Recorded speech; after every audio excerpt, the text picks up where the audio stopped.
Françoise Bernardel, qu'il avait rencontré Gilbert Durand à Ascona, enfin à ces rencontres d'Eranos qui avaient été créées donc, par Jung, et qui réunissaient des gens justement qui ne se seraient pas forcément rencontrés ailleurs. Hein. Est-ce que c'est là qu'il a rencontré Corbin et quel est le sens de ces rencontres Eranos? Écoutez, ça c'est un point de détail qui m'échappe, si c'est vraiment à Eranos qu'il a rencontré Corbin. En tout cas, comme l'a dit Jean-Pierre Séronneau, il était en contact intellectuel avec Corbin à partir de la publication de l'Imagination créatrice, qu'il cite très tôt, puisque dans l'imagination symbolique, qui est une sorte disons, de condensé des structures anthropologiques, et qui est vraiment un livre d'initiation absolument remarquable, il fait déjà référence à l'imagination créatrice. Toujours est-il que, effectivement, dans ces différentes instances dans lesquelles il a joué un rôle plus ou moins de premier plan, selon les cas, je dirais pour ma part que cette pluridisciplinarité était chez lui quelque chose de naturel, c'est-à-dire ça n'avait rien d'un objectif de recherche académique, idéologique. C'était, je dirais, plutôt l'occasion de trouver la confirmation de ce qui est cette intuition majeure chez lui, à savoir l'unité fondamentale de l'espèce humaine et de l'homo symbolicus, le fait que c'est à travers la pensée symbolique qu'on redécouvre l'unité véritable de l'espèce humaine. Et ça, peut-être que c'est aussi une leçon indirecte de la guerre, de la résistance, etc. Cette méfiance à l'égard de toutes les idéologies, de toutes les abstractions dont il avait découvert combien elles pouvaient être meurtrières. Donc je crois qu'il y a, on va en reparler à propos de l'œuvre, mais il y a eu un vrai projet anthropologique derrière ces institutions. Mais encore une fois, c'était l'intuition spontanée de Gilbert Durand en tant qu'homme, c'est-à-dire que pour lui c'était évident. Et c'est peut-être ce qui faisait qu'on était si à l'aise dans ces réunions, où tombaient toutes les classifications habituelles et traditionnelles. Donc, Eranos, bien sûr. Moi, je n'y suis allée personnellement qu'une fois, au tout début, où je préparais ma thèse avec Gilbert Durand. Bon, c'était évidemment, là aussi, tout à fait éblouissant, tout à fait extraordinaire de voir tant de gens prestigieux réunis, et en même temps dans la plus grande simplicité, dans le plus grand naturel.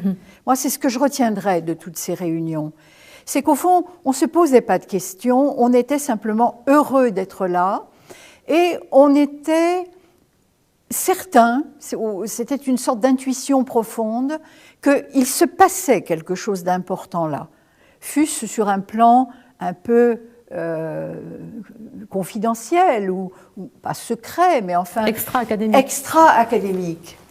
Et c'est ce que je retiendrai de ce bref passage en ce qui me concerne à Eranos, et du CRI évidemment, et de toutes ces réunions dont Gilbert était quelque peu le phare. Enfin, je ne dis pas qu'il était le seul, mais il apportait une note très particulière. Est-ce que ça montre sa dimension? Est-ce qu'on peut parler de dimension ésotérique sans être brûlé sur le bûcher? Je crois que oui et non. Enfin, ça dépend ce qu'on entend par ésotérisme. Dans son sens noble. Mais, oui. Si vous voulez, moi je crois qu'il y a toujours un double souci chez lui. Il y a un souci d'organiser à travers le monde des recherches compatibles ou en connivence avec les siennes. Et il a toujours déployé beaucoup de talents d'organisateur pour fédérer, pour créer des événements à travers le monde, d'où sa fierté d'annoncer régulièrement le nombre de centres de recherche sur la planète, etc. Et cette démarche continue, je crois, dans nos générations. Donc ça, c'est le côté vraiment exotérique qu'il s'agit en fait de déployer une aventure du savoir et la partager, disons, sans condition. Mais de l'autre côté, il y a aussi un cheminement intellectuel et spirituel qui doit se faire de manière un peu plus sélective, un peu plus initiatique, parce que ce sont des savoirs difficiles, ce sont des savoirs qui exigent du temps. Et c'est là que Ascona et les rencontres d'été à Ascona, nommés les Eradostagungen, ont joué un très grand rôle pour lui, parce que c'était d'abord une occasion pour lui d'écrire des grands textes, parce que c'est des conférences qui duraient 3 heures, et donc il a écrit là des très grands textes, et je pense que le noyau théorique de l'œuvre s'est élaboré à l'occasion des rencontres d'Eranos.